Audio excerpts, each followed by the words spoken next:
ஓம் சாந்தி. 22/9/2016 இன்றைய முரளின் தலைப்பு இனிமையான குழந்தைகளே, பதித பாவன தந்தையுடைய வழிப்படி நீங்கள் தூய்மை அடைகிறீங்க. அதனால தான் உங்களுக்கு தூய்மையான உலகத்தின் ராஜ்யம் கிடைக்குது. மற்ற தனது வழிப்படி தூய்மை அடைகிறவங்களுக்கு எந்த பிராப்தியும் கிடையாது. சூப்பராக சொல்கிறது பார்த்தீங்களா? அது உள்ளே படிக்கும்போது தான் அதோட உண்மையான அர்த்தம் என்னன்னு தெரியும்.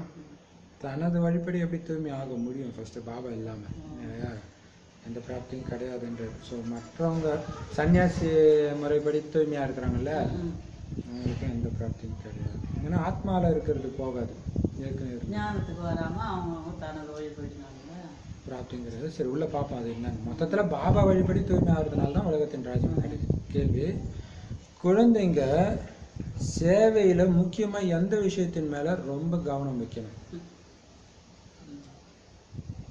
சேவையில் ஈடுபடும் பொழுது ஒருபோதும் அற்ப விஷயங்களை ஒருத்தர் மேலே ஒருத்தர் கோபப்படாதீங்க. தெரியுது இல்லை? சின்ன சின்ன விஷயத்துக்கு தான் நடக்கும் ஃபைட்டு.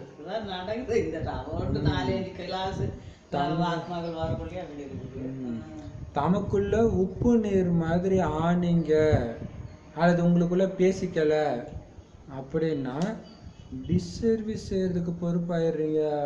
ஒரு சேவை நடக்குது, லிங்கம் வருது, ஒருத்தங்கிட்ட கேட்குறாங்க, சரி அந்த பிரதர்கிட்ட போய் இல்லை அவர்கிட்ட நான் பேச மாட்டேன்னா இவங்களுக்கு என்ன தோணும்? இவங்களுக்குள்ளேயே இப்படி இருக்கிறாங்கள தோணும் தானே? அதேமாரி ஒரு இடத்துல பார்த்தா எங்கேயோ சேவை நடந்துட்டு இருக்கும்பொழுது ரொம்ப அதுவும் அந்த அளவுக்கு துல்லியமாக கவனிக்கிறாங்க அவங்க. அப்போ ஒரு பிரதர் பிரதர் விஐபி வந்திருக்கிறாங்க பிரதர், நானே எடுத்துடுறேன் அப்படின்னாங்க. உடனே கேட்டுட்டு இருந்த ஒரு சிஸ்டருக்கு கோபம் வந்துச்சு. அப்படின்னா இங்கேயும் விஐபி இது, இங்கேயும் பாகுபாடு இருக்குதா? இப்போ நாங்களும் என்ன சாதாரண ஆளா அப்படின்னு சண்டைக்கு வராங்க. ஸோ அப்போ நம்ம ரொம்ப எச்சரிக்கையாக இருக்கணும் இல்லையா? பாபா சொல்கிற விஷயத்தில் வரல, அது சண்டை எதுவும் கிடையாது. பட் இருந்தாலும் அவ்வளோ துல்லியமாக நம்மளை கவனிக்கிறாங்க. இப்போ டிஸ்சர்வீஸ் ஆகிடுது இல்லை? உங்களுக்குள்ளேயே பேசிக்கல, உங்களுக்குள்ளேயே இப்படியெல்லாம் இருக்குதுன்னா டிஸ்சர்வீஸ் ஆகிடும். பல குழந்தைங்க பாபா கிட்டேயே கோச்சிக்கிறாங்க, தலைகீழான காரியம் செய்ய தொடங்கிடுறாங்க. அப்படி பண்ணீங்கன்னா அந்த மாதிரி குழந்தைங்களை தத்து எடுத்தாரு பாருங்க பாபா, அதை கேன்சல் பண்ணிடுவேன்ற. என் குழந்தை கிடையாது, நீங்கள் தத்தெடுத்ததே நீக்கப்பட்டு விடும். ரெஜிஸ்டர்லேருந்து பேர் ரிமீட் பண்ணுறது, இது என் குழந்தை கிடையாது, போ ஆஸ்தி கிடையாது. இப்போ பாபா பேரை கெடுற மாதிரி காரியங்கள் செஞ்சால் முடிஞ்சு போச்சு. எவ்வளோ சூப்பர்ல? தத்தெடுத்தது முடிஞ்சு போச்சு, தத்தை எடுக்கலன்ற எப்படி சொல்றாருல? ஓம் சாந்தி. தூய்மையற்றவரை தூய்மையாக்குற தந்தை தூய்மை ஆகக்கூடிய குழந்தைங்களுக்கு புரிய வைக்கிறாராம். தூய்மையற்றவரை தூய்மையாக்குற தந்தை தான் எந்த குழந்தை தூய்மையாகுமோ அந்த குழந்தைங்களுக்கு தான் பாபா புரிய வைக்கிறார். மற்றவங்களுக்கு அது புரியவும் செய்யாது இல்லையா? தூய்மையற்ற குழந்தைகளே தூய்மையாக்கக்கூடிய தந்தையை கூப்பிடுறாங்க. நாடகத்தின் திட்டம்னு சொல்றாரு. ராவண ராஜ்யம் ஆயிட்ட காரணத்தினால எல்லா மனுஷங்களுமே இப்போ தூய்மை இல்லாமல் தான் இருக்கிறாங்க. அதில் டவுட்டே தேவையில்லை. பாபா ஒருத்தரை மட்டும் பிடிங்கன்னு அதுக்கு தான் சொல்கிறார். எல்லாம் தூய்மையற்றவராக தான் இருக்கிறாங்க. யார் எந்த அளவுக்கு தூய்மை ஆகிட்டு இருக்கிறாங்கன்னு தெரியாது. பாபாட்ட மட்டும் கவனம் இருக்கணும். அதை விட்டு மனிதர்களை பிடிச்சோன்னா அவுட்டு, இறங்கிடும். விகாரத்தில் போகிறவங்க தூய்மையற்றவர்கள்னு சொல்லப்படுறாங்க. விகாரத்தில் போகாதவங்களும் நிறைய பேர் இருக்கிறாங்க. பிரம்மச்சாரிகளா, கிறிஸ்தவ பாதிரிமார்களா, முல்லா காஜிக்கள், முஸ்லீம்களில் கூட இருக்கிறாங்க. அப்படி இருக்கு பிரம்மச்சரியம் இருக்கிறாங்க ஒரு குரூப்பு. முகமது அறிஞர்கள், வழக்கறிஞர்கள்னு சொல்கிறாங்க. பௌத்தர்கள், இவங்கெல்லாம் தூய்மையாக இருக்கிற மாதிரி நாம் விகாரமற்றவர்கள்னு புரிஞ்சிக்கிறாங்க. அவங்கள யார் தூய்மையாக ஆக்குனது? அவங்க தாமாகவே ஆனார்கள். உலகத்தில் பலர் இந்த மாதிரி தர்மங்கள் இருக்கிறவங்க விகாரத்தில் போகிறது கிடையாது. ஆனால் அவங்கள பதித்த பாவன தந்தையினால் அவங்க தூய்மையாக்கப்படுறது கிடையாது. அதனால் அவங்க இந்த உலகத்தின் எஜமானாக ஆக முடியாது. இது எவ்வளோ பெரிய விஷயம் பார்த்தீங்களா? நம்ம எவ்வளவு அதிர்ஷ்டசாலிகள். பாபா தூய்மையாக்கினாதான் ஆக முடியும். அவங்க வந்து நீங்களா அவங்களுடைய கன்னிகாஸ்திரிகள் அந்த மதத்தின் இதுல இருக்கிறாங்களே, தூய்மையாவே இருக்கிறாங்க இல்லையா, அவங்களும் உலகத்தின் எஜமானா ஆக முடியும். அப்ப அப்பாவை ஏத்துக்கிறதுக்கு தான் எவ்வளவு பெரிய விஷயம் பாருங்க. ஆக முடியாது. அது தோணும் நிறைய. ஏன்னா கிறிஸ்தவங்க அவங்களும் தூய்மையா தான் இருக்கிறாங்க. முடியாது. தூய்மையான உலகத்துக்கு போக கூட முடியாது. எஜமானின்னா போகவே நுழையவே முடியாது. அவங்க சன்னியாசிகளும் கூட தான் 5 விகாரத்தை விட்டுடுறாங்க. ஆனா அவங்கள யார் சன்னியாசம் செய்ய வச்சது? இருக்க முடியாது, அவங்களா ஓடிடுறாங்க. இதுல இல்ல உலகத்தை படைச்சதே பாபா நமக்காக. அவங்க அப்பவே தூய்மையா இருக்குன்னு ஓடிடுறாங்க. சொர்க்கத்தை நம்ம இது பண்ணிட்டோம். பட் அதுக்கப்புறம் இந்த உலகம் தமோ பிரதானம் ஆகும் பொழுது அவங்க வந்து மீண்டும் அந்த நிலைக்கு போறதுக்காக முயற்சி பண்ணிட்டே இருக்கிறாங்க. ஆனா பாபா முயற்சி பண்ண சொல்லும்போது பண்ணல. அதுக்கான தண்டனை தான் அது இல்லையா? அப்ப எல்லாம் சுக துக்கம் எல்லாத்தையும் அனுபவிக்கணும்ல. அவங்க நாடகத்துக்கு எதிராக நின்றுட்டு இருக்கிறாங்க. கடைசியில எப்ப பாபா வர்றாரோ அப்ப பாபா ஏத்துக்கிறது இல்லை. நாங்க ஆல்ரெடி தூய்மையா தான் இருக்கிறோம்ன்றாங்க. அதான் பாபா சொல்றாரு, அவங்கள யார் சன்னியாசம் செய்ய வச்சது? பாபாவை சன்னியாசம் செய்ய வச்சாரு. பரமபிதா பரமாத்மா ஒன்றும் அவங்கள சன்னியாசம் செய்ய சொல்லல. தூய்மையற்றவரை தூய்மையாக்குற தந்தை இல்லாம யாராலும் வெற்றி அடைய முடியாது. புது உலகத்தை தூய்மையான உலகமாகிய சாந்தி தாமத்துக்கு அவங்க போக முடியாது. இங்க தந்தை வந்து உங்களுக்கு தூய்மை அடையிறதுக்கான ஸ்ரீமத் கொடுக்குறாரு. இங்கதான் இந்த நாடகம் நினைச்சா நமக்கு கண்ணீர் வரும். அவங்களும் பயங்கர உழைப்பு, ஜென்ம ஜென்மமா. அவங்கெல்லாம் போக முடியாது. நாம எந்த உழைப்புங்கிற அப்படியே ஜாலியா இருந்துட்டு கடைசியில வந்து பாபாவை பிடிச்சதுக்காக நமக்கு அங்க போறோம். அதான் பெரிய விஷயம். தூய்மை அடையிறதுக்கான வழியை பாபா கொடுக்கிறாரு. சத்யுகம் தான் நிர்விகாரி உலகம்னு சொல்லப்படுது. இன்னொரு விஷயம் என்னன்னா ஞானம். இங்கதான் ஞானம் இருக்குது. வெறும் தூய்மை இல்லை, ஞானம் தானே பதவியை நிர்ணயிக்குது. ஞானமே எடுக்காம தூய்மை அடைஞ்சு என்ன பண்றது? அதுக்குதான் பாபா ஞானத்துக்கு முக்கியம் கொடுக்குறாரு. ஞானத்துலதான் இருக்குது எல்லாமே. சாந்தி தாமத்துக்கு அவங்க போக முடியாது. ஏன்னா எங்க இருக்குதுன்னே தெரியாது. தூய்மையா இருக்கிறாங்க, ஆனா ஏன் தூய்மையா இருக்கிறாங்க தெரியாம இருக்கிறாங்க. அப்படி ஆயிடுது. அப்ப இங்க பாபா வந்து உங்களுக்கு தூய்மை அடையிறதுக்கான வழி கொடுக்கிறார். ஸ்ரீமத் உயர்ந்த வழி. அந்த சத்யுகம் தான் நிர்விகாரி உலகம். சத்யுகத்துல வர்றவங்க கண்டிப்பா தூய்மையா தான் இருப்பாங்கன்னு இதுல இருந்து உங்களுக்கு நிரூபணம் ஆகுது. ஏன்னா இங்கேயே டெஸ்ட் எல்லாம் வச்சு பாஸ் ஆனாதான் அங்க அனுப்புறாரு. ஸோ கண்டிப்பா தூய்மையானவங்க தான் அங்க இருப்பாங்க. சத்யுகத்திலயும் அவங்க தூய்மையா தான் இருந்தாங்க, சாந்தி தாமத்திலயும் தூய்மையா தான் இருந்தாங்க. இந்த ராவண ராஜ்யத்துலதான் எல்லாருமே தூய்மையற்றவர்களா ஆயிடுறாங்க. மறுபிறவிகளை எடுக்கவே வேண்டி இருக்குது. அது எந்த உலகமா இருந்தாலும் சரி, சத்தியுகம், திரேதாயுகம், தாவரயுகம், கலியுகம், எல்லா இடத்துலயும் மறுபிறவி உண்டு. தாயின் கர்ப்பத்துலதான் பிறகுறாங்க. இருந்தாலும் விகாரத்தின் மூலம் கிடையாது. ஏன்னா அது சம்பூர்ண நிர்விகாரி உலகம். அவ்வளவு தூய்மை யோக பலத்துலதான் பிறவி ஏற்படுது. திரேதாவில 2 கலை குறையலாம், இருந்தாலும் அவங்க விகாரிகள் கிடையாது. கொஞ்சம் அந்த சுகத்தின் சக்தி போகுது, பட் ஆனா விகாரத்துல போக மாட்டாங்க. பகவான் ஸ்ரீராமன் பகவதி ஸ்ரீ சீதைன்னு சொல்றாங்க தானே. 16 கலைகள் லக்ஷ்மி நாராயணன் ராஜ்யத்துல, பிறகு 14 கலைகள். சந்திரனுக்கு கூட இப்படித்தானே தேய்பிரை ஆகுது. பதித்த பாவனை தந்தை வந்து எதுவரை உங்களை தூய்மையானவரை ஆக்குறது இல்லையோ அதுவரை யாருமே முக்திக்கும் போக முடியாது, ஜீவன் முக்திக்கும் போக முடியாதுன்னு நிரூபணம் ஆகுது. இதான் நாடகத்துடைய ரகசியம். பார்த்தீங்களா?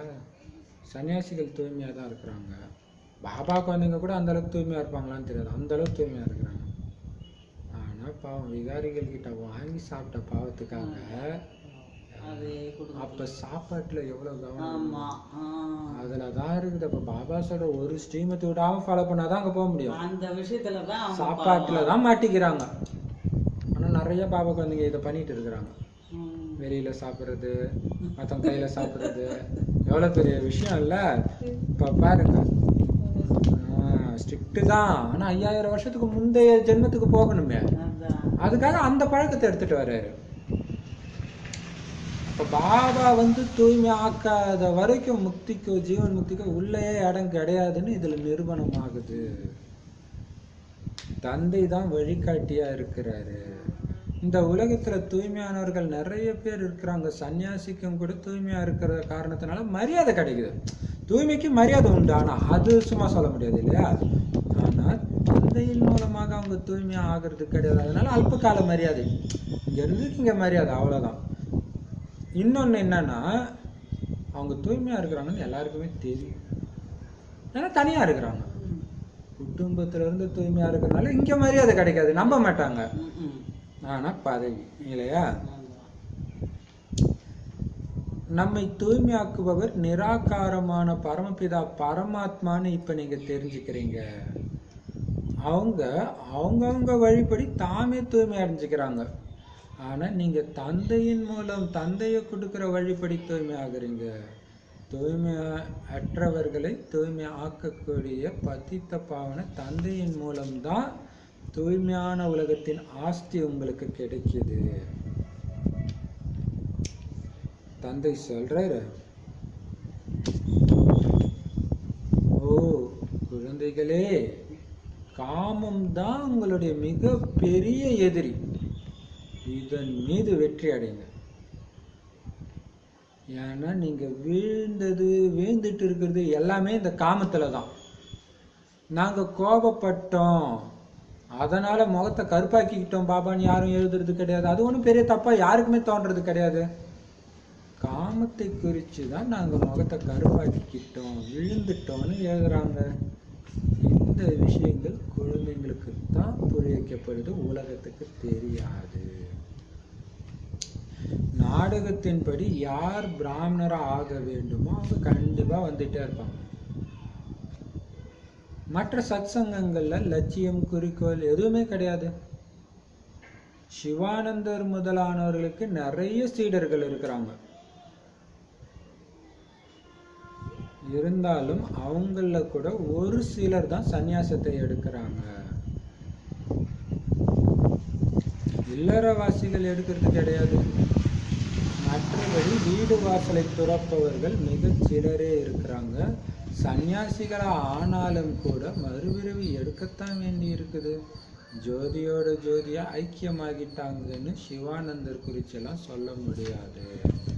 ஏன்னா எல்லோருக்கும் சத்குரு கொடுக்கிற வள்ளல் தந்தை தான். அவரு தான் வழிகாட்டி. வழிகாட்டி இல்லாம முக்திக்கும் போக முடியாது, ஜீவன் முக்திக்கும் போக முடியாது யாருமே இல்லையா? பாபா சொல்றாங்க, நாடகத்தின்படி பிராமணர் யார் அவங்க இங்க வருவாங்க, துறவிகள் யார் அவங்க அங்க போவாங்க. துறவிகளாக இல்லற தர்மத்தை சார்ந்தவங்களும் போக மாட்டாங்க, பிராமணர்களாக துறவிகளும் வர மாட்டாங்க. எவ்வளவு பெரிய விஷயம் இல்லையா? மற்றபடி ஜோதியோட ஜோதியாலும் தானா முயற்சி செஞ்சு யாரும் ஆக முடியாது. நமக்கு தந்தை பாபா தந்தையா இருக்கிறாரு, ஞானம் நிறைந்த ஆசிரியராகவும் இருக்கிறாரு. மனித சிருஷ்டி மரத்தின் விதை. அதனாலதான் முழு மனித சிருஷ்டியுடைய ஞானம் ஆரம்பத்துல இருந்து கடைசி வரை உள்ள ஞானம் அந்த விதையில தானே இருக்கும். அதனாலதான் அவரை விதைன்னு சொல்றது. விதைகள் எல்லாமே வந்துருச்சு இல்லையா? தந்தைன்னு எல்லாருமே தானே அவரை சொல்றாங்க. ஒரு மதத்தை சார்ந்தவங்கள சொல்றாங்க, எல்லா மதத்தை சார்ந்தவங்களும் சொல்றாங்க. நம்முடைய இறை தந்தை ஒருத்தர் தான். அப்படின்னா அந்த தந்தைக்கு தானே எல்லாரும் மேலேயும் இரக்கம் ஏற்படும். அனைத்து மதத்தை சார்ந்தவருக்கும் யார் பொதுவா இருக்கிறாரோ அவருக்கு தான் எல்லா மதத்தை சார்ந்தவங்க மேலேயும் இரக்கம் ஏற்படும் இல்லையா? அதான் இந்த பெரிய விஷயம் இல்லையா? எவ்வளவு கணக்கற்ற மனிதர்கள் பாருங்களேன், ஒவ்வொரு இதுலயும் அப்படியே பிரிக்கிறாங்க. இயேசு வர்றாரு, அவருடைய தர்மத்தை சார்ந்தவங்க அப்படியே வராங்க. நபி வர்றாரு, அவங்க தர்மத்தை சார்ந்தவங்க வராங்க. மற்றபடி இவங்க ஒன்றும் புதுசாக உருவாக்கல. மற்ற தர்மத்தை சார்ந்தவங்களாம் வர்றது கிடையாது. ஆனால் இவங்க புரிஞ்சுக்கிறாங்க மாற்றிக்கிட்டதான். அப்படி ஒன்று போச்சுன்னா அது தேவதாத்மா தான் போயிருக்கும். போயிட்டு பாபா ஞானம் வந்தோடனே வந்துடும். அவ்வளோதான். இப்போ பாப்பா சொல்கிறாரு, எவ்வளவு கணக்கற்ற மனிதர்கள், எவ்வளவு ஜீவ ஜந்துக்கள் இருக்குது. சொர்க்கத்தில் மனிதர்களும் ரொம்ப கம்மியாக இருப்பாங்க, ஜீவ ஜந்துக்களும் ரொம்ப கம்மியாக இருக்கும். இந்த மாதிரி குப்பை எல்லாம் அங்கே இருக்காது. கொச்ச கொச்ச கொச்ச கொச்சன்னு இருந்தாலே குப்பை தானே, இருக்காது. இங்கே எவ்வளோ நோய் நொடிகள், விதவிதமான நோய் வருது. அதுக்கு புதுசு புதுசாக மருந்தும் கண்டுபிடிச்சிட்டே இருக்கிறாங்க. வெளிவந்தபடி இருக்குது. நாடகத்தின் திட்டப்படி பல விதமான திறமைகள், சந்திர மண்டலத்துக்கு போகிறது, அணுகுண்டு தயாரிக்கிறது, மருந்து தயாரிக்கிறது, அதுவும் திறமைகளை வெளிப்படுத்திட்டு இருக்கிறாங்க.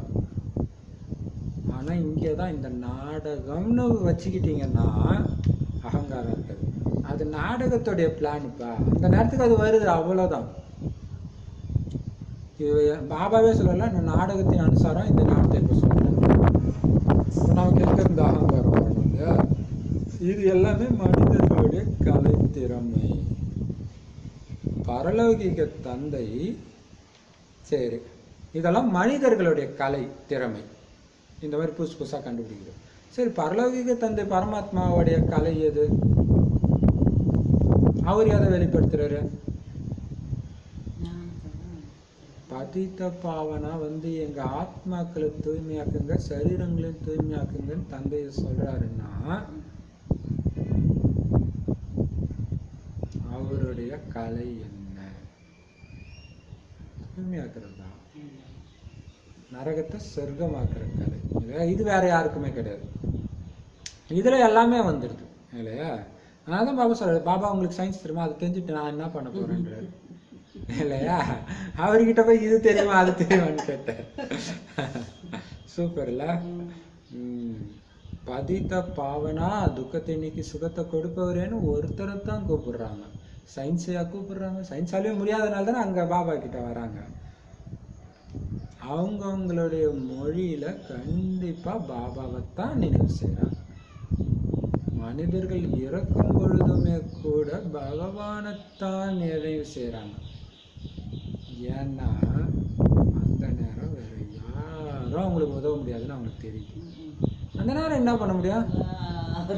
ஒன்றும் வாயை திறந்தே பேச முடியாத ஒரு சூழ்நிலையில கோமாலாம் இருக்கிறாங்களே, யாரை நினைவு பண்ணுவாங்க? புரிஞ்சுக்கிறாங்க. அதனால தான் இறை தந்தையை நினைவு செய், கடவுளை நினைங்க சரி பண்ணிடுவாருன்னு தானே எல்லாருமே சொல்றாங்க. ஒரு லெவலுக்கு மேலே வேற என்ன ஆறுதல் கொடுக்க முடியும்? கடவுள் பார்த்துக்கணும், நிம்மதியாக சொல்லுங்க, அவரை நினைவு செய்யுங்க. கிறிஸ்தவர்கள் கூட இறை தந்தையை நினைவு செய்யுன்னு தான் சொல்றாங்க. கிறிஸ்துவ நினைவு செய்யுங்கன்னு சொல்ல மாட்டாங்க இல்லையா? அது நம்ம கிறிஸ்தவ தர்மத்தில் இருந்தால் நமக்கு தெரிஞ்சிருக்கும் இந்த சூக்ஷ்ம விஷயங்கள் இல்லையா? எல்லாத்துக்கும் மேலே ஒருத்தர் இருக்கார், அவர் ஒருத்தர் தான், அவரை நினைவு செய்யுங்கன்னே சொல்லுவாங்க இல்லையா? அப்படியே சூப்பராக சொல்ல பாருங்க. கிறிஸ்துவுக்கு மேல் இறைவன் இருக்கிறாருன்னு தெரிஞ்சிருக்கிறாங்க அவங்க. அதனால தான் பரலோகத்தில் இருக்கும் பரமபிதாவேன்றாங்க. இங்கே வந்துட்டு போன இயேசு கிறிஸ்துவே சொல்லலை, தன்னுடைய மகனை அனுப்பினாருன்னு தான் சொல்கிறாங்க. அப்போ அவர் வரலன்னு தான் அர்த்தம் இல்லையா? கிறிஸ்துவுக்கு மேல் இறைவன் இருக்கிறாருன்னு அவங்களுக்கு தெரியும். எல்லாருடைய இறைவன் ஒருத்தர் இருப்பார் தானே, அவர் ஒருத்தராக தானே இருப்பார். மரண உலகம்னா என்ன, அமர உலகம்னா என்னன்னு உங்களுக்கு தெரியும், ஆனால் உலகத்துக்கு தெரியாது. அவங்க என்ன நினச்சிக்கோ, அப்படியே இதே உடம்போட அப்படியே 1000 வருஷம் வாழ்வாங்கன்னு நினச்சிருக்கிறோம். பைபிள் அப்படி போட்டிருக்கு. வள்ளலார் அப்படியே மரணமற்ற பெருவாழ்னு. அது என்ன, அப்படி ஒரு உலகமே இருக்குதுன்னு அவங்களுக்கு தெரியாது. அவர் மட்டும் ஏதோ ஒரு நிலையை இங்கேயே அடையிறாருன்னு நினச்சிக்கிறாங்க. சொர்க்கத்தில் மட்டும்தான் அப்படி இருக்க முடியும், இங்கே இருக்க முடியாது. இந்த ரகசியம் உங்களுக்கு தெரியும், உலகத்துக்கு தெரியாது. சொர்க்கம் நரகம் எல்லாமே இங்கே தான் இருக்குதுன்னு வேணும்னா சொல்கிறாங்க.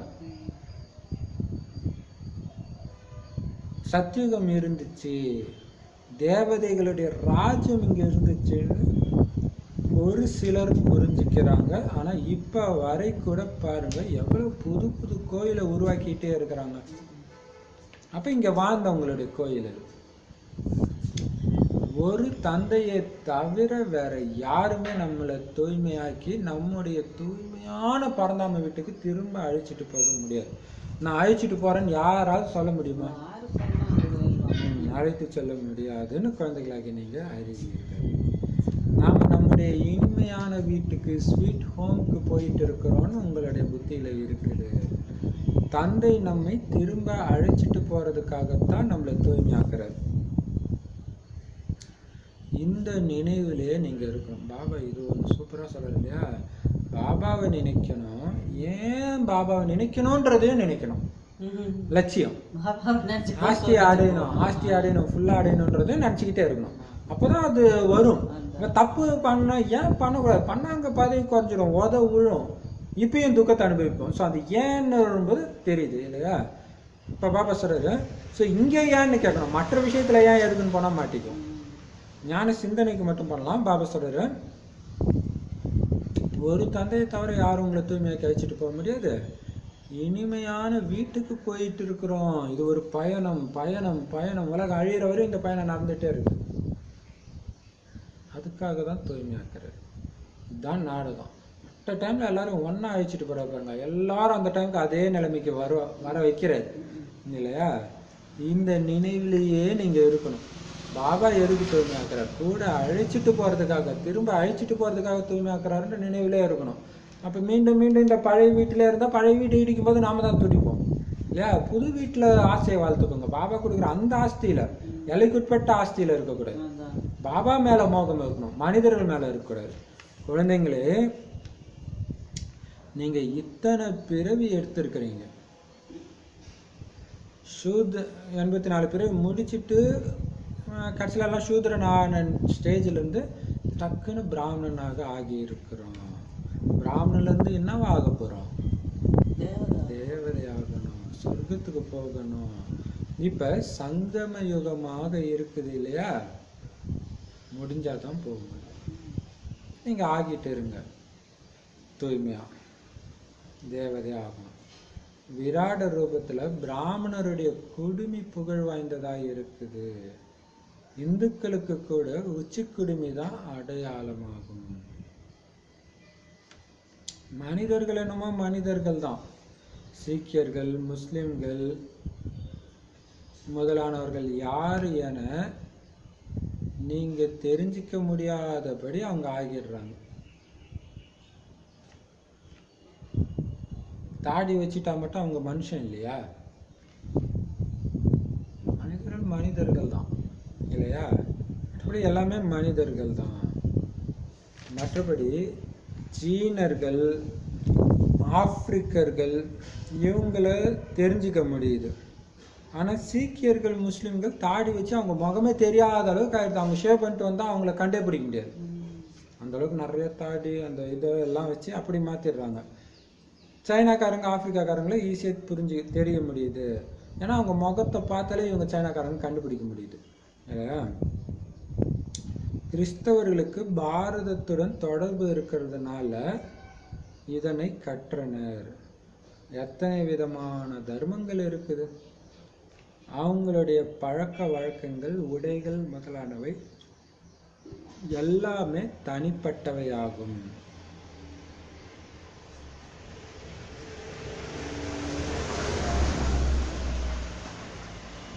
இப்ப குழந்தைகளாக நம்மளுக்கு ஞானம் கிடைச்சிருக்குது. சத்தியுகத்தை நாம ஸ்தாபனை செஞ்சிட்டு இருக்கிறோம். அங்க வேற எந்த தர்மமும் கிடையாது. இப்ப விதவிதமான தர்மங்கள் இருக்கு. இறுதி சமயமான இந்த நேரத்துல வேற எந்த தர்மத்தை ஸ்தாபனை செய்வாங்க? புதிய ஆத்மாக்கள் தூய்மையாய் இருப்பார்கள். அதனால புதிய ஆத்மாக்களின் ஏதாவது ஒரு மகிமை இருந்தபடி இருக்கும். கடைசியில வரக்கூடியவர்களுக்கு முதலில் கண்டிப்பாக சுகம் கிடைக்கும்னு புத்தி உணர்த்துது. மகிமை அவங்களுக்கு ஏற்படும், பிறகு துக்கமும் ஏற்படும். ஒரே ஒரு பிறவி தானே, நீங்க எப்படி சுகதாமத்துல அதிகமான சமயம் இருக்கிறீங்களோ அந்த மாதிரி அவங்க சாந்தி தாமத்துல அதிக சமயம் இருப்பாங்க. இறுதி வரை வளர்ச்சி அதிகம் ஏற்படுது. மரம் பெருசு இல்லையா? இந்த சமயத்துல மனிதர்களின் பெருக்கம் ஏற்பட்டு கொண்டே போகிறது.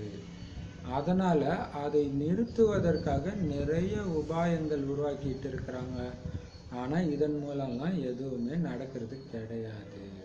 நாடகத்தின் திட்டப்படி கண்டிப்பா வளர்ச்சி அடைந்தே தீரும்னு உங்களுக்கு தெரியும். புதிய இலைகள் வந்தபடி இருக்கும், பிறகு கிளைகள் முதலானவைகள் வளர்ந்தபடி இருக்கும். எவ்வளவு விதவிதமானதாக உள்ளன.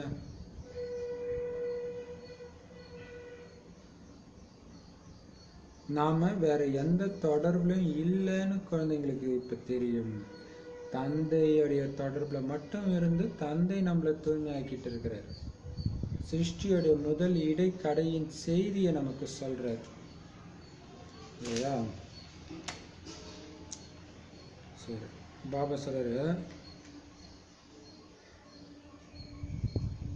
இது கிறிஸ்தவர்களுக்கு பாரதத்தோட தொடர்பு இருக்கிறதுனால இதனை கற்றனர் அப்படின்னு சொல்றாரு. அது என்ன அர்த்தத்துல சொல்றாருன்னு தெரியல. திடீர்னு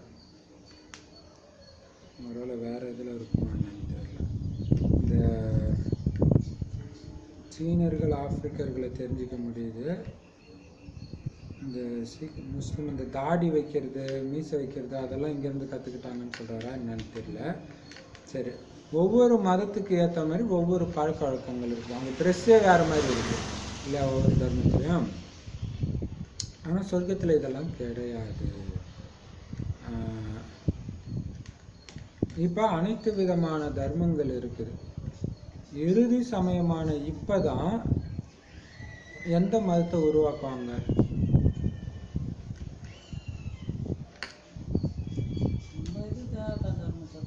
தேவதா தர்மம் தான் உருவாகும் கடைசி நேரத்தில் இல்லையா? அப்புறம் பாபா சொல்றாரு, புதுசா திடீர்னு ஒரு சாமியார் வந்தாருப்பா, என்னென்னமோ பண்றாருப்பா.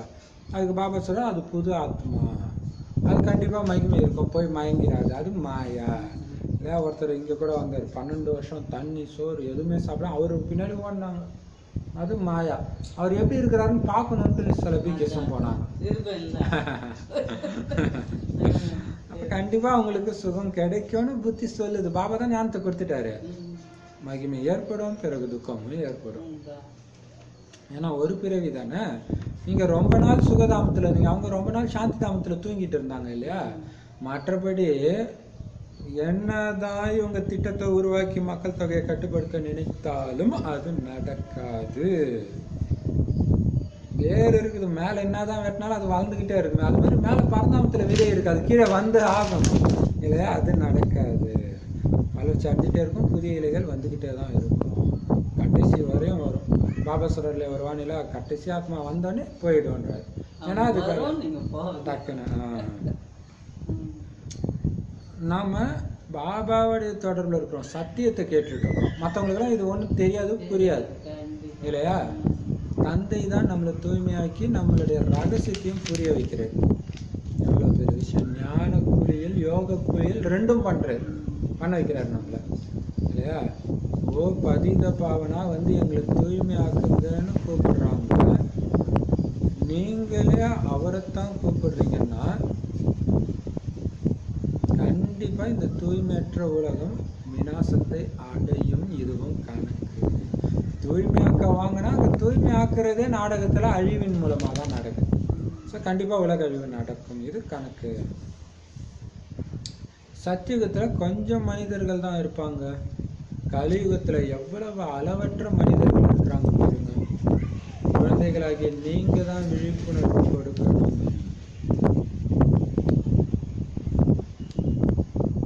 தந்தை நமக்கு கற்பிக்கிறாரு, இந்த பழைய உலகத்தின் விநாசம் இப்ப ஏற்படுது.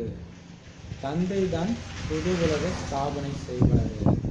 பகவானுடைய மகா வாக்கியம், நான் ஸ்தாபனை செய்கிறேன். நாடகத்தின்படி விநாசம் ஏற்படுகிறது. பாரதத்துல தான் நினைவு சின்னங்களும் இருக்குது. பிரம்மாவின் மூலம் பிராமணர்கள் பிரம்மா முக வம்சாவளியை பாருங்க, எவ்வளவு பேர் இருக்கிறாங்க. அவங்க, அதாவது அந்த பிராமணர்கள் வயிற்று வழி வம்சாவளி பிராமணர்கள், அவங்க தந்தையை தெரிஞ்சுக்கிறதே கிடையாது. உங்களுக்கு இப்ப தைரியம் பிறந்திருக்குது. இப்ப கலியுகம் அழிந்து சத்தியுகம் வர வேண்டி இருக்குதுன்னு உங்களுக்கு தெரிஞ்சிடுச்சு. இது ராஜஸ்வ அஸ்வமேத அவினாஷி ருத்ர ஞான யஜ்யம். இதுல பழைய உலகத்தின் ஆகுதி செய்ய வேண்டி இருக்குது. இந்த பழைய உலகத்தையே அர்ப்பணமா போட வேண்டி இருக்குது. மற்ற எந்த ஆகுதியும் கிடையாது. நான் முழு சிருஷ்டியின் மீது இந்த ராஜஸ்வ அஸ்வமேத யஜ்யத்தை படைத்திருக்கிறேன்னு தந்தை சொல்றாரு. முழு பூமியின் மீது படைத்துள்ளேன். யஜ்ய குண்டங்கள் இருக்கின்றன அல்லவா, இதுல முழு உலகமும் ஸ்வாகா ஆகிவிடும். யஜ்ய குண்டத்தை உருவாக்குறாங்க. இந்த முழு சிருஷ்டியும் யஜ்ய குண்டமாக உள்ளது. இந்த யஜ்ய குண்டத்தில் என்ன நடக்கும்? அனைத்தும் இதுல அழிந்து போய்விடும், முடிந்து போய்விடும். இந்த குண்டம் தூய்மையாக புதியதாக ஆகிவிடும். இதுல தான் தேவதைகள் உருவாவாங்க.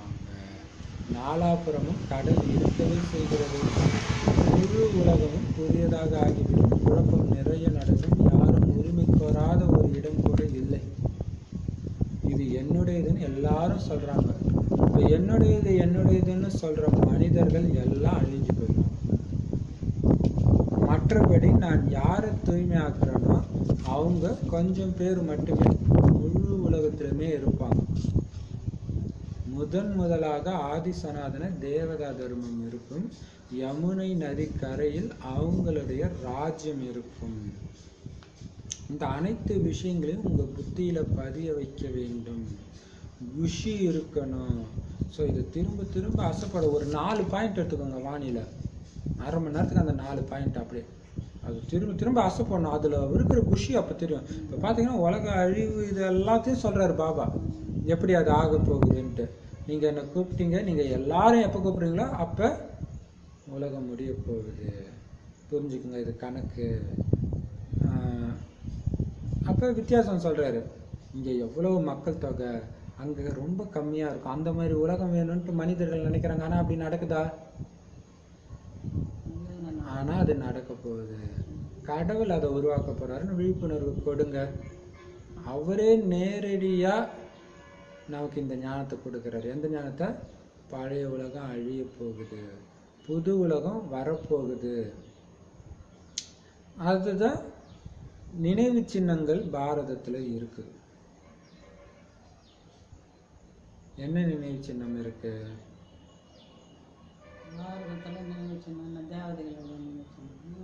தேவதைகளுடைய நினைவு சின்னம் கோயில் இருக்குது. உலக அழிவுக்கான நினைவு சின்னம் இருக்கா? உலக அழிவுக்காக நினைவு சின்னம் எதை சொல்றது? அதான் மொஹஞ்சதாரோ ஹரப்பா சீரழிவு. அதாவது இப்ப கண்டுபிடிச்சிருக்காங்க 5000 வருடம் முன்னாடி அது அழிஞ்சிருக்குது. உலக அழிவின் ஒரு மிச்சம் அது இல்லையா? அது எங்க இருந்து இங்க வந்துச்சுன்னு தெரியல. நவந்ததுல எங்க இருந்தோ கூட வந்திருக்கலாம். ஸோ அதுவும் இருக்குது, நிறைய இடத்துல இருக்குது. ஆனா அந்த இடம் மட்டும் அழிஞ்சுதுன்னு நினைச்சுன்னு இருக்கிறாங்க. அது பூமிக்கு அடியில பார்த்தா அவங்க ரொம்ப சூப்பரா வாழ்ந்துருக்குறாங்க அப்படின்றாங்க. அது எப்ப நடந்ததுன்னு தெரியாது. ஆனா இப்ப நடந்துருதா, அதுக்கு முன்னாடி நடந்ததா தெரியாது. துவாபரகம் அங்க ஒரு இடத்துல வேற நிலநடுக்கம் இருக்குல்ல, அதுவாகவும் இருக்கலாம், இதுவாகவும் இருக்கலாம், ஏதோ ஒண்ணு. ஆனா இருக்குது, எல்லாத்தோடைய நினைவு சின்னமும் இருக்குது. ஆனா இங்க பாபா சொல்றது இதுதான், தேவதைகளுடைய நினைவு சின்னங்கள் தான். பிரம்மாவின் மூலம் பிராமணர்கள் உருவானாங்களே, அந்த முக, அதாவது வாய் வழி வம்சாவளி. முகன்றது ஹிந்தி வார்த்தை, முக் அப்படின்னா வாய். அந்த வாய் வழி வம்சாவளியை பாருங்க, எவ்வளவு பேரு. மற்றபடி கயிறு கட்டிட்டு இருக்கிறாங்களே, அந்த வயிற்றுல பிறந்த பிராமணர்களுக்கு இது தெரியாது. அவங்களுக்கு இந்த ஆஸ்தியும் கிடையாது. எவ்வளவு பெரிய விஷயம் இல்லையா?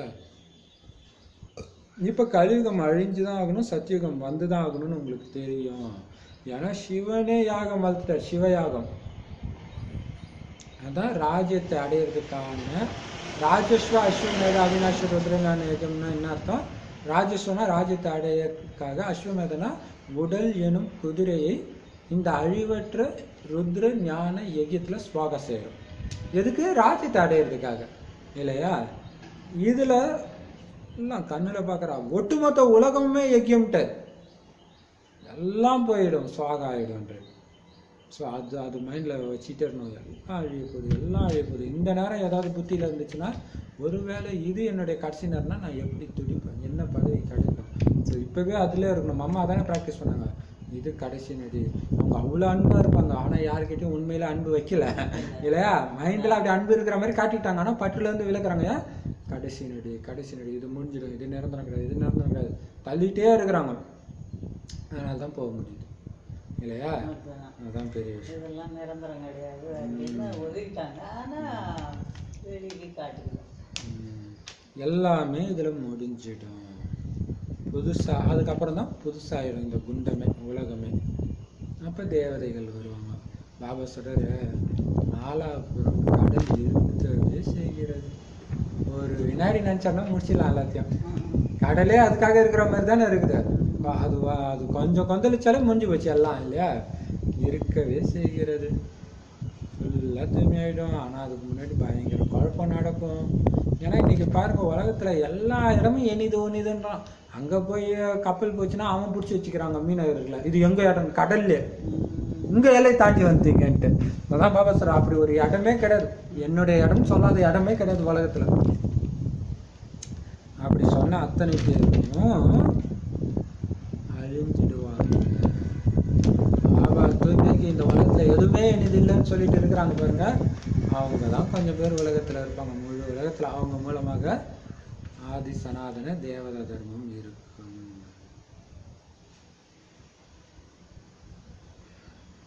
கொஞ்சோண்டு பேர் தான் இருப்பாங்க, ஆனா சுகமா இத்தனை பேர் இருந்தாலும் துக்கம் தானே இல்லையா. யமுனை நதிக்கரையில் அவங்களுடைய ராஜ்யம் இருக்கும்.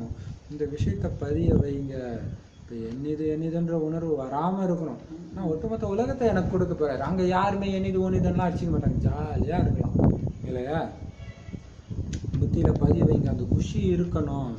மனிதர்கள் ஒருவர் மற்றவருக்கு அமர்ந்து கதை சொல்லிக்கிட்டே இருக்கிறாங்க. இதுவும் கூட சத்யநாராயணனுடைய கதை, இது எல்லைக்கு அப்பாற்பட்ட கதை. உங்களுடைய புத்தியில மட்டும்தான் இந்த விஷயங்கள் இருக்குது. அதுல கூட யார் நல்ல நல்ல சேவை செய்யக்கூடியவர்களாக இருக்கிறாங்களோ அவங்களுடைய புத்தியில தான் இது தாரணை ஆகும். புத்திங்கிற பை நிரம்பும். தானம் கொடுத்தபடி இருப்பாங்க. அதனால செல்வத்தை கொடுத்தால் செல்வம் குறையாதுன்னு சொல்றாங்க. தானம் கொடுப்பதன் மூலம் லாபம் பெருகும்னு புரிஞ்சுக்கிறாங்க. உங்களுடைய செல்வம் அழிவற்றது.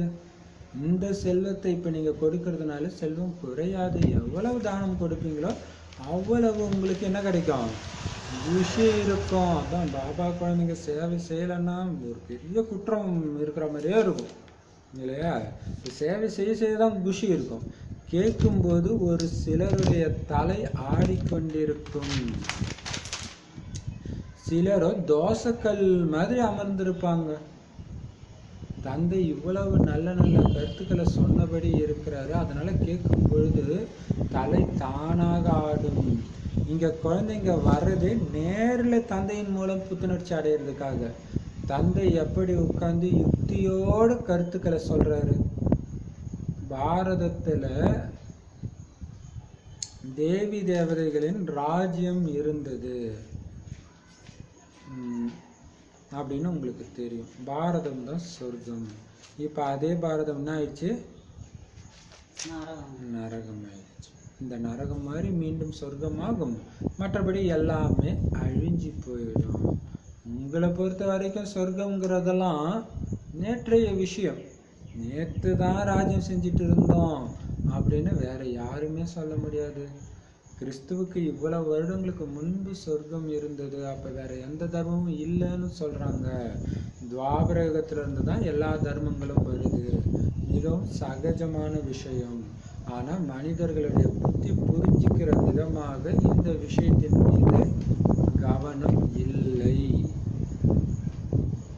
யாருக்கு இதை புரிய வைக்கிறது அப்படி இல்லைன்னு பாபா சொல்ற, ஒருத்தருக்கு ஒருத்தர் வித விதமாக கதை சொல்கிறாங்க. ஆனால் சத்யநாராயணன் கதை இங்கே தான் நடக்குது, எல்லைக்கு அப்பாற்பட்ட கதை. இதன் மூலமாகத்தான் இதை உங்கள் புத்தியில் பதிய வச்சிங்கன்னா தான் மற்றவங்களுக்கு சேவை செய்ய முடியும். சேவை செய்கிறவங்களுக்கு தான் இது பதியும். திரும்ப திரும்ப சொல்லும்போது தான் அது பதியும். இல்லை கேட்டு கம்முன்னு போயிட்டா ஒன்றுமே ஆகாது. அப்போ நீங்கள் அப்போ புத்தியில் தாரணை ஆயிடுச்சுன்னா அந்த சேவை செய்கிற குழந்தைங்களால கம்முனும் இருக்க முடியாது, வச்சுக்கிட்டு சொல்லிக்கிட்டே இருப்பாங்க. சொல்ல சொல்ல குஷி ஆகிக்கிட்டே இருக்கும். இதுதான் பெரிய விஷயம். அதில் தான் இருக்குது குஷி இதில் தான் குஷி இருக்குது. கொடுத்துக்கிட்டே இருப்பாங்க.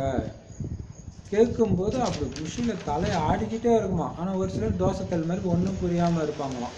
இப்போ பாபா சொல்கிறாரு, இங்கே குழந்தைங்க நேரடியாக பாபாட்ட கேட்கறதுக்காக வராங்க. எப்படி உட்காந்து சொல்கிறாரு, யுக்தியோடு சொல்கிறாரு, அதை கேட்கணும்ல. டைரெக்டாக பேசுறதை பார்க்க அது ஒரு குஷியாக தானே இருக்கும். ஃபஸ்ட்டு பாபா மீட்டு சென்டரில் போய் பார்க்குறதுக்கு முன்னாடி எப்படி வருவார் அது ஒரு இருக்கும்ல. அதுதான் அதுக்கு முன்னாடி கேட்போம், எப்படி வருவாரா, எப்படி கண்டுபிடிக்குது எல்லாத்தையும். அதுதான் இப்போ அதுக்காக தான் வராங்க. இப்போ தேவதைகளுடைய ராஜ்யம் நேற்று வரை ஆண்டுட்டு இருந்த ராஜ்யம் இன்னைக்கு இல்லாமல் போச்சு, மீண்டும் வரப்போகுதுன்னு புரிஞ்சுக்கிட்டீங்க. கிறிஸ்தவர்கள் கூட சொல்கிறாங்க, அவர் கிறிஸ்துவுக்கு முன்னாடி 3000 வருடங்களுக்கு முன்னாடி சொர்க்கத்தில் இருந்துச்சு, அப்போ எந்த மதமும் கிடையாதுன்ட்டு. ஆனால் துவாபரகத்துலேருந்து தான் மதங்கள் உருவாகுதுன்றது ரொம்ப ஈஸியாக புரிஞ்சிக்கக்கூடிய விஷயம். ஆனால் யாருக்கும் புரியல, அது அவங்க கவனிக்கலை. பதித்த பாவனா வாங்கன்னு கூப்பிடுறாங்கன்னா வந்து என்ன பண்ணுவார், தூய்மையற்றவர் தூய்மையானவராக தானே ஆக்குவார். அவரு பேரை சொல்லி கூப்பிடுறீங்க, கரெக்டாக தூய்மையாக்குவார் வாங்க, அப்போ அவர் தூய்மையாக்குவார் தானே. இங்கே யாருமே தூய்மையானவர் இருக்க முடியாது. அப்போ பாருங்க, இயேசுவோடைய ரத்தம் சகல பாவங்களையும் கழுவுன்னு இன்னைக்கு வரையும் போட்டுன்னு இருக்கிறாங்க. அவர் ரத்தம் அப்போ சிந்தினாரு, அப்பவும் பாவம் செஞ்சு தான் இருந்தாங்க, அவருக்கு அப்புறமும் பாவம் செஞ்சுட்டு தான் இருக்கிறாங்க. அப்புறம் எப்படி கழுவோம்? ஆனால் பாபா அந்த பாவத்தை அழிக்கக்கூடிய யுக்தியை சொல்றார். அவர் போனதுக்கு அப்புறம் பாவமே இருக்காது. ஆனால் ஒரு மறைமுகமாக இருக்கும். இதுதான் இங்கே ரகசியம் இல்லையா? அப்போ தூய்மையானவராக ஆக்கிறதுக்கு தானே வருவார் அவர். அப்போ அவர் வேலையே அதுதான். மற்றபடி இங்கே யாருமே தூய்மையானவர் இருக்க முடியாது. ஏன்னா இது விகார உலகம். சத்தியுகம் தான் நிர்விகாரி உலகம். இப்போ விஷம் நிறைஞ்ச உலகமாக இருக்குது, அதாவது விகாரம் நிறைஞ்ச உலகம். தூய்மையின் விஷயம்தான் இங்கே முக்கியமானது. இதுக்காக நீங்கள் எவ்வளோ உழைக்க வேண்டி இருக்குது. இன்னைய வரைக்கும் என்னெல்லாம் நடந்துச்சோ அது எல்லாமே நாடகத்தின்படி நடந்ததுன்னே சொல்லலாம் அப்படின்னு உங்களுக்கு தெரியும். இதில் நாம் யாரையுமே கெட்டவங்க நல்லவங்கன்னுலாம் சொல்ல முடியாது. நாடகத்தில் பதிவானது நடிச்சிட்டு போயிட்டாங்க. ஆக்சுவலாக திங்கக்கிழமை வானிலையே வரதானம் சொல்லியிருந்தார் தெரியுமா? பாபாவுடைய குழந்தைங்க மாஸ்டர் படைப்பவர் எப்படி குழந்தை தப்பாக பேசினாலும் அது சீரியஸாக எடுத்துக்க மாட்டாங்க. அந்த மாதிரி மாயாவுடைய தடையெல்லாம் ஒரு குழந்தைய பார்க்குற மாதிரி பார்ப்பாங்க. குற்றமற்றவர்களாக தெரியும், ஒரு விளையாட்டாக தெரியும். அதான் பாபா சொல்றாரு, இங்கே நல்லவங்க கெட்டவங்கெல்லாம் கிடையாது. பெரிய விஷயம் இல்லை. நாடகத்தின்படி அவங்க பாட்டை அவங்க முடிச்சுட்டாங்க. சூப்பரான பாயிண்ட் இல்லை. இதுல என்ன அவங்க நல்லவங்க கெட்டவங்க? பாபா சொல்றாரு எல்லாருமே எனக்கு நல்லவங்களா தான் தெரியுறாங்கன்றது. நடப்பது அனைத்தும் நாடகத்துல பதிவாகி இருக்குது. தந்தை இனி வரும் காலத்துக்காகத்தான் இதை புரிய வைக்கிறாரு. சேவையில இப்படிப்பட்ட தவறான கர்மங்களை செய்யாதீங்க, இல்லைன்னா டிஸ்சர்வீஸ் ஆகிடும், எதிர்மறையான சேவை ஆகிடும். இப்படி தந்தை தானே சொல்லுவாரு.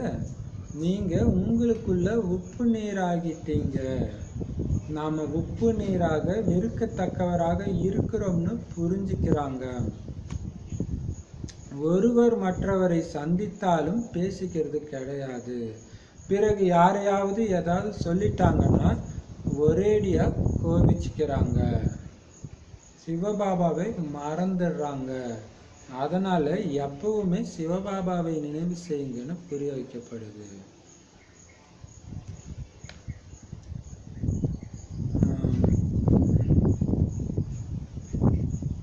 தந்தை குழந்தைங்களுக்கு எச்சரிக்கை கொடுக்கிறார். இப்படியான காரியங்கள் செஞ்சீங்கன்னா துர்கதி ஏற்பட்டு விடுகிறது. ஆனால் அதிர்ஷ்டத்தில் இல்லைன்னா புரிஞ்சிக்கிறதே கிடையாது. யாரிடமிருந்து ஆஸ்தி கிடைக்குதோ அந்த சிவபாபா மேலேயே கோச்சிக்கிறாங்க, பிராமணி மீது கோச்சிக்கிறாங்க, இந்த பிரம்மா பாபா மீது கோபித்து கொள்கின்றனர். பிறகு ஒருபோதும் கிளாஸுக்கு வர்றதே கிடையாது. சிவபாபாவின் மீது ஒருபோதும் கோபித்து கொள்ளக்கூடாது அல்லவா? அவருடைய முரளியை படிக்கணும், அவரைத்தான் நினைவும் செய்யணும். பாபா சொல்றாரு, குழந்தைங்களே, உங்களை ஆத்மான்னு புரிஞ்சுக்கிட்டு என்ன நினைவு செஞ்சீங்கன்னா சத்கதி ஏற்படும். ஆனா தேக அபிமானம் ஏற்படுறதுனால தேகதாரிகளின் மீது கோபிச்சுக்கிறாங்க. ஆஸ்தியோ தாத்தாவிடமிருந்து கிடைக்கும். தந்தையுடையவராக ஆகும் பொழுது தாத்தாவின் ஆஸ்தி கிடைக்கும். தந்தைக்கே டைவர்ஸ் கொடுத்துட்டீங்கன்னா ஆஸ்தி எப்படி கிடைக்கும்? இவர் எங்க அப்பாவே கிடையாது, ஆனா எனக்கு தாத்தா சொத்து வேணும்னா பிரம்மா பாபா விட்டு சங்கர் பட்டி போறாங்களே, அந்த மாதிரி போனா தாத்தாவுடைய சொத்து எப்படி கிடைக்கும்? பிராமண குலத்திலிருந்து வெளியேறி சூத்திர குலத்துக்கு போயிட்டீங்கன்னா ஆஸ்தி காலி ஆயிடும். தத்து எடுத்தது நீக்கப்பட்டு விட்டது. பிறகும் கூட புரிஞ்சுக்கிறது கிடையாது. மாயை ஒரேடியா தோசைக்கல்லு மாதிரி ஆக்கிவிடக்கூடியதாக உள்ளது.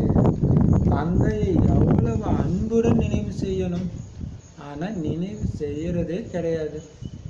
சிவபாபாவுடைய குழந்தையா இருக்கிற அவர் என்ன உலகத்துக்கே எஜமானரா ஆக்குறாரு. அப்ப அவரை தானே நினைவு செய்யணும் இல்லையா? சரி, சூப்பரா அடின்னு அடிக்கிறாரு பாபா.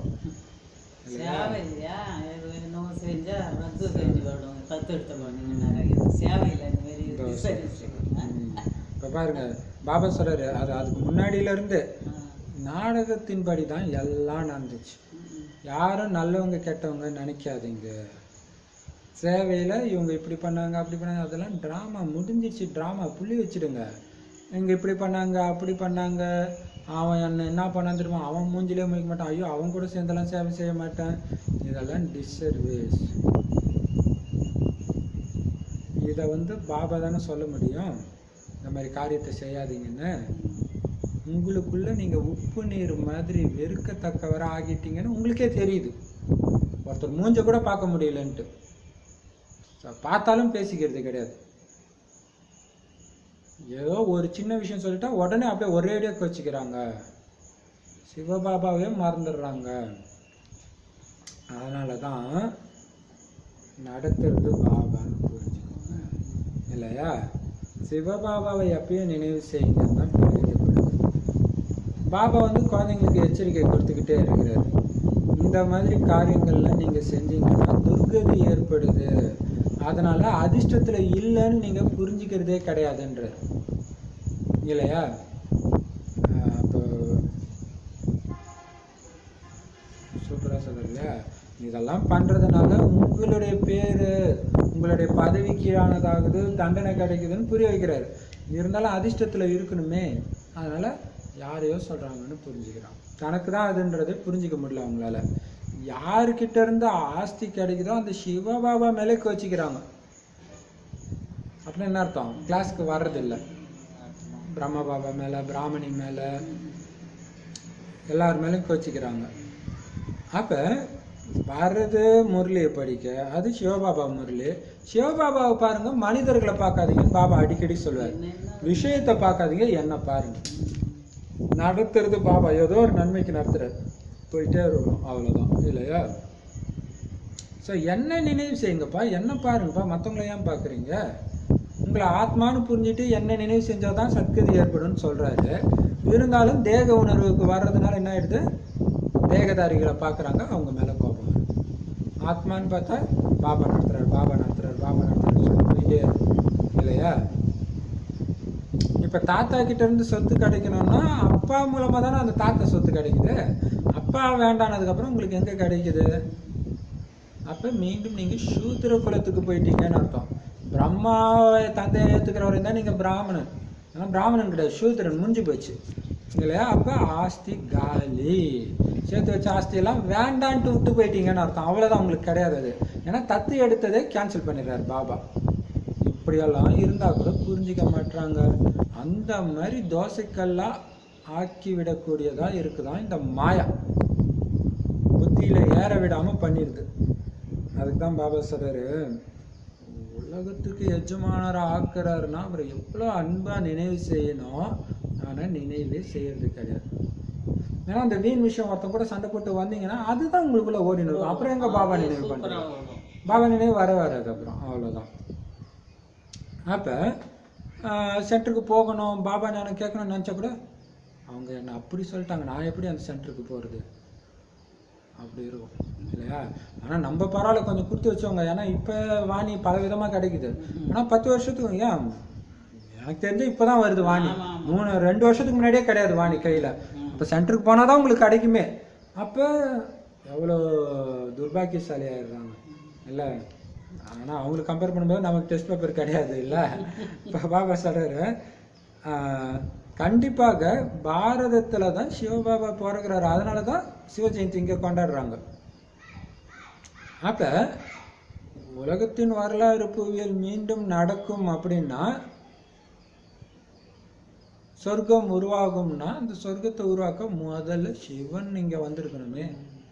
அவர் வந்ததுலேருந்து சொர்க்கம் ஸ்டார்டிங் இல்லையா? சொர்க்கத்தை படைப்பார் தானே. ஏன்னா அவர் வந்ததே சங்கம் யுகம் ஆயிடுது இல்லையா? அப்போ நமக்கு சொர்க்கத்தின் ராஜ்யம் கிடைச்சிட்டு இருக்குதுன்னு இப்போ நீங்கள் புரிஞ்சுக்கிட்டீங்க. தந்தை தான் வந்து சொர்க்கவாசியாக நம்மளை மாத்துறாரு. புது உலகத்துக்காக ராஜயோகத்தை கற்றுக் கொடுக்குறாரு. நீங்கள் தான் இந்த ராஜயோகத்தின் மூலமாக புது உலகத்தில் போய் ராஜ்யம் நடத்துவீங்க. நல்லது. சிவபாபா பிறந்த நாள் கொண்டாடுறாங்கன்னா அப்படிப்பட்ட ஒரு விஷயத்த பண்ணிட்டு போயிருக்கிறார். சொர்க்கவாசி ஆக்குறாரு இந்த ராஜயோகத்தின் மூலமாக. புது உலகத்துக்காக ராஜயோகம் கற்றுக் கொடுக்குறாரு, இந்த உலகத்துக்காக கிடையாது. இனிமையிலும் இனிமையான காணாமல் போய் கண்டெடுக்கப்பட்ட செல்ல குழந்தைகளுக்கு தாயும் தந்தையுமான பாப்தாதாவின் அன்பு நினைவுகளும் காலை வணக்கம். ஆன்மீக குழந்தைகளுக்கு ஆன்மீக தந்தையின் நமஸ்காரம். ஆன்மீக தாய் தந்தைக்கு ஆன்மீக குழந்தைகளின் அன்பு நினைவுகள் மற்றும் நமஸ்தே. தாரணிக்கான முக்கியஸ்வரம். புத்தி எனும் பையில் அழிவற்ற ஞான ரத்தினங்களை நிரப்பிக்கொண்டு பிறகு தானம் செய்யணும். தானம் கொடுப்பதன் மூலம்தான் குஷி இருக்கும், ஞான செல்வம் அதிகரித்தபடி இருக்கும். பாருங்க, இது ஒரு பெரிய விஷயம். இந்த ஞானத்தை கேட்டு நிரப்பிக்கணும். ஆனால் அது எப்பயுமே நிரம்பி இருக்கும்னா என்ன தெரியுமா பண்ணணும்? என்ன பண்ணணும்? குடிச்சுக்கிட்டே இருக்கணும். ஒரு தடவை படிச்சுட்டு அப்படியே போய் நீங்கள் பாட்டுக்கு உங்கள் வேலையை பார்த்தீங்கன்னா அங்கே ஒன்றுமே இருக்காது. சாயங்காலம் வந்து கேட்டிங்கன்னா என்ன இன்னைக்கு பாபா சொன்னார், ஆமா சொன்னார், என்ன சொன்னார், திடீர்னு கேட்டால் நான் எப்படி சொல்கிறதுன்னு வாங்க இல்லை? அப்படின்னா நம்ம கொடுத்துக்கிட்டே இருந்தால் தான் அது வரும். அதுதான். கொடுத்துக்கிட்டே இருந்தால் குஷி புள்ளி குதிச்சுட்டு, ஐயோ பாபா இன்னைக்கு என்ன தெரியுமா சொன்னார், இப்போ எனக்காகவே சொன்னாருப்பா அப்படின்னு தோணும். ஞானச்சலம் அதுவும் நீங்கள் ரொம்ப கொடுத்து வச்சவங்க. உங்களுக்கு எத்தனை பேர் வந்து கிளாஸ் எடுத்துட்டு போகிறாங்க இல்லையா? ஆனால் அதுக்கு முன்னாடியே நீங்கள் படிச்சிடும் செய்கிறீங்க இல்லையா? அப்போ தான் ஞானச்செல்வம் அதிகரித்தபடி சொல்லும். ஒருபோதும் உங்களுக்குள்ள கோபப்பட்டு கொண்டு உப்பு நீர் மாதிரி இருக்கக்கூடாது. எப்படி இருக்கணும்? பால் பாயாசம் மாதிரி இருக்கணும்னு வேறு இல்லையா? சர்க்கரையும் பாலும் கலந்தால் பிரிக்க முடியாத மாதிரி அப்படி இருக்கணும். ரொம்ப அன்போட தந்தையை நினைவு செய்யணும், முரளியை கேட்கணும், தோசைக்கெல்லாம் ஆகிடக்கூடாது. யார் மேலேயும் கோபப்பட்டுக்கிட்டு பாப்பா எனக்கு சொல்கிறாரு, எனக்கு இன்னைக்கு என்ன சொல்கிறாரு இப்படி இருக்கணும். வரதானம். மற்ற ஆத்மாக்களுக்காக நீங்கள் சேவை செய்கிறீங்களே, அது கூடவே உங்களுக்காகவும் கூட சேவை செய்யக்கூடிய வெற்றிமூர்த்தி ஆகுங்கள். விளக்கம். சேவையில் வெற்றிமூர்த்தி ஆகணுமா? சேவை செஞ்சால் கண்டிப்பாக அதோடைய பலன் வந்துடணும். அப்படின்னா என்ன பண்ணணும்? மற்றவங்களுக்கு சேவை செய்கிறதன் கூடவே தனக்காகவும் சேவை செய்யுங்க. சேவைக்கு போகும்பொழுது சேவையுடன் கூடவே தனது பழைய சமஸ்காரங்களின் இறுதி சடங்கு செய்கிறோம்னு புரிஞ்சுக்கோங்க. சூப்பர் இல்ல? கர்மதி தானே இது இறுதி சடங்கு. புரிஞ்சுக்கோங்க. ஏன்னா சேவையில தான் அவர் ஏந்திருப்பாரு இல்லையா? எந்த அளவு சமஸ்காரங்களுக்கு இறுதி சடங்கு செய்வீங்களோ அந்த அளவே கௌரவம் கிடைக்கும். அனைத்து ஆத்மாக்களும் உங்களுக்கு முன்னாடி நமஸ்காரம் செய்வாங்க. ஆனால் வெளிப்புறமாக நமஸ்காரம் செய்பவர்களாக ஆக்கக்கூடாது, மானசீகமாக நமஸ்காரம் செய்யக்கூடியவர்களாக ஆக்கணும். மனசார உங்களுக்கு நமஸ்காரம் செய்யணும். இவ்வளோ அன்பானவங்களா, அந்த அந்த மீன் குணமே இல்லையே அப்படின்னு சொல்ற அளவுக்கு பழைய சமஸ்காரத்தை நீங்க இறுதி சடங்கு செய்யணும். ஒரு தடவையும் சேவைக்கு போகும்போது நம்ம என்ன புரிஞ்சுக்கணும், என்னுடைய பழைய சமஸ்காரங்கள் இப்ப வரும், நான் அதை அப்படியே பிடிச்சி இறுதி சடங்கு செஞ்சிடறேன், கண்டிப்பா சேவையில வரும். ஐயோ சூப்பர் இல்ல. எந்த அளவுக்கு இறுதி சடங்கு பக்காவா பண்ணுங்களோ அந்த அளவுக்கு கௌரவம் கிடைக்கும்ன்றாரு. கொஞ்சம் நெஞ்சம் விட்டுட்டீங்கன்னா கிடைக்காது. அப்பதான் உங்க முன்னாடி மனதார நமஸ்காரம் செய்வாங்க. இப்படியெல்லாம் பாபா இப்படி யோசிக்கிறாரு பாருங்க இல்ல. வரதானம். அப்ப உங்களுக்கு செய்யற சேவை என்னது? மற்றவங்களுக்கு நீங்க வாய் வழியா சொல்ற சேவை. ஆனா உங்களுக்கு நீங்க செய்யற சேவை என்னது? பழைய சமஸ்காரங்களின் இறுதி சடங்கு தான் உங்களுடைய சமஸ்காரங்கள், மற்றவங்க சமஸ்காரத்துக்கு இல்லை. நீங்க உங்களுக்கு பண்ணாலே அவங்க மாறிக்குவாங்க. ஸ்லோகன்: எல்லைக்கு அப்பாற்பட்ட சேவையின் லட்சியத்தை வச்சிங்கன்னா எல்லைக்குட்பட்ட பந்தனங்கள் எல்லாமே விடுபட்டு போயிடும். சூப்பர்ல. எல்லைக்கு அப்பாற்பட்ட சேவையின் லட்சியத்தை வச்சிங்கன்னா எல்லைக்குட்பட்ட பந்தனங்கள் எல்லாமே விடுபட்டு போயிடும். இப்ப எல்லைக்கு அப்பாற்பட்ட சேவைன்னா உலகம். இது ஆக்சுவலா ஏற்கனவே செவ்வாய்க்கிழமை வார்தானத்திலே சொல்லியிருக்காரு. உலக மேடையில நான் எந்த காரியம் செஞ்சாலும் உலகம் மாற்றம் செய்யறதுக்கு பொறுப்பு, மனச சேவைக்கு பொறுப்பு. அந்த உணர்வுல, அதுவும் சங்கமயுகத்துடைய ஒவ்வொரு வினாடியும் பல கோடி மடங்கு வருமானம் சம்பாதிக்கக்கூடிய யுகம்ன்ற அந்த நினைப்பும் இருந்துச்சுன்னா வீண் விஷயங்களே உள்ள வராது. இதை வேஸ்ட் பண்ணலாமா, எவ்வளவு சேவை செய்யணும், எத்தனை பேர் கொடுக்க வேண்டியது, எந்த நேரம் வேணாலும் விசில் அடிச்சிருவாரு, எனக்கு என்னன்னு தெரியலையே, அந்த பயத்துல சேவை செஞ்சீங்கன்னா மற்றது எப்படி வரும்? சூப்பர் இல்ல. அதான் சொல்றாரு, இந்த சேவையின் லட்சியத்தை என் மூலமாக தான் இங்க ஃபுல்லா பிரத்யட்சம் ஆகணும். அப்படி நீங்க வச்சீங்கன்னா சின்ன சின்ன விஷயங்கள்லாம் தானா ஓடி போயிடும். எதன் மேலும் பற்றெல்லாம் இருக்காது. நான் முதல்ல சேவை செய்யணும், என்னை விடு, அறுத்துட்டு ஓடி போயிடுவீங்க. அது பிடிச்சிட்டு இருக்குல்ல, நீங்க எட்டி ஓடிச்சிட்டு தானா ஓடுவீங்க. எல்லைக்கு அப்பாற்பட்ட சேவையின் லட்சியம் வச்சிங்கன்னா. பாபா என்ன சொன்னாரு? தூய்மையாகி ராஜ்யத்தை நீங்க அடையிறீங்க. ஆனா தனது வழிபடி நடக்கிறவங்க ராஜ்யத்தை உள்ளே நுழைய முடியாது. சொர்க்கத்துக்குள்ளே நோ என்ட்ரி, வெளியே போயிடு அப்படின்றாரு. அப்புறம் என்ன சொன்னாரு? சும்மா உப்பு நீர் ஆகாதீங்கன்னு அடின்னு அடிச்சாரு. அதுதான் ஆத்மான்னு உணர்ந்து என்ன நினைவு பண்ணீங்கன்னா சத்கதி அடையும். என்ன நினைவு பண்ணுங்க, என்ன மட்டும் பாருங்க, ஆத்மாவை பாருங்க. லட்சுமி நாராயண கதை இதுதான். தோசைக்கல் ஆயிடாதீங்க. பாபா கிட்ட கோச்சிக்கின்னு கிளாஸ் வராம இருக்கக்கூடாது, பாபா கிட்ட கோச்சிக்கின்னு முரளி கேட்க வராம இருக்கக்கூடாதுன்னு அது ஒரு டிஸ்சர்வீஸ் பண்ணாதீங்க, பேசாம இருக்காதீங்க. எல்லாமே துர்கதிக்கு அழைச்சிட்டு போயிடும், உங்களை துர்கதிக்கு அழைச்சிட்டு போயிடும்ன்றாரு. கத்து எடுத்து அதை ரத்து பண்ணிடுவான் அப்படின்னு சொல்லலாம். முக்கியமான விஷயம் இல்லையா? பாபா கத்து எடுத்தோம் திரும்ப அதை மாதிரி பண்ணிடுவான் அப்படின்னு பயம் கொடுக்குறாரு. சுயம் புருஷார்த்தத்துக்கு சொன்ன பாயிண்ட்டை பார்த்ததுக்கு அப்புறம் மற்ற பாயிண்ட் பக்கமே போக மாட்டேங்குது மைண்டு. மற்ற விஷயங்கள் நிறைய சொல்லி இருக்கிறாரு. ஆனா இல்லையா, ஒருத்தர் தான் கடவுள், எல்லாரும் அவரை தான் கூப்பிடுறாங்கன்னா இரக்கம் அவருக்கு தானே எல்லாரும் மேலேயும் வருன்றாரு. கிறிஸ்துவ நினைவு செய்யுங்கன்னு யாரும் சொல்ல மாட்டாங்க, இறைவன் சொல்லுவாங்க. சொர்க்கத்துக்கு வர முடியாது அப்படின்னு கிறிஸ்துவ பத்தி சொன்னாங்கல்ல. கடவுள் பாபா வர வரைக்கும் யாரும் முக்திக்கும் போக முடியாது, ஜீவன் முக்திக்கும் போக முடியாது இல்லையா, வெற்றியும் அடைய முடியாது.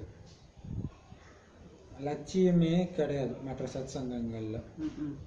ஜோதியோட ஜோதியாவும் சிவானந்தரோ யாரும் போகல அப்படின்னு சொல்லியிருக்காங்க. வேற என்ன சொல்றாரு? அஸ்வமேத ராஜஸ்வ அஸ்வமேத அவினாஷி ருத்ர ஞான யஜ்யம் முழு உலகத்துக்கும் வச்சுட்டான்றாரு. எல்லாம் தூய்மையோட அழிஞ்சே தீரும் இல்லையா. கடல் நாலா பக்கமும் இருக்குது, அவருக்கு ஒன்றும் நேரம் ஆகாது, இருக்கவே செய்கிறதுன்றாரு இல்லையா. அவ்வளவுதான். கொஞ்சம் பேர் தான் உலகத்துல இருப்பாங்க. நான் இது என்னதுன்னு சொல்லாத இடமே இல்லையா உலகத்துல. அவங்க எல்லாம் அழிஞ்சிடுவாங்கன்ட்டு. செம்ம இல்லையா? யார் மேலும் கோச்சிக்க கூடாது, பாபா மேல கோச்சிக்க கூடாது. சரி, வரதானும் சேவையை பத்தி, அதுவும் சேவையை பத்தி இல்லையா? உள்ள வாணியும் சேவை செய்ய போறனா என்னன்னு நினைக்கணும்? இறுதி சடங்கு சம்ஸ்காரத்தை அதுதான், உங்களுக்கும் சேவை செஞ்சுட்டே இருங்க. இறுதி சடங்கு பண்ணிடுங்க பழைய சம்ஸ்காரத்துக்கு. எவ்வளவு பவர்ஃபுல்லான அடி, செம்ம அடி அடிக்கிறாரு. ஸ்லோகன் என்ன சொன்னாரு? எல்லைக்கு அப்பாற்பட்ட. ஸோ இன்னைக்கு ஃபுல்லா சேவை தான் இருக்கு ஸ்லோகன்ல. எல்லைக்கு அப்பாற்பட்ட சேவை தான் என்னுடைய லட்சியம்னு வச்சிங்கன்னா எல்லைக்குட்பட்ட பந்தனங்க அது ஓடி போயிடும். அதான் ஒரு எம்பிபிஎஸ் சீட்டு கிடைக்குதுன்னா என் குழந்தை வீட்டை விட்டே போகல நான் பார்த்துருங்க. அப்போ அனுப்புறீங்கல்ல எல்லாத்தையும் பந்தனத்தை விட்டு. இது எல்லைக்கு அப்பாற்பட்ட சேவை. சரியா? இதுக்கு மட்டும் வர மாட்டீங்களா? எவ்வளவு பெரிய விஷயம். சூப்பர்ல. ஓம் சாந்தி.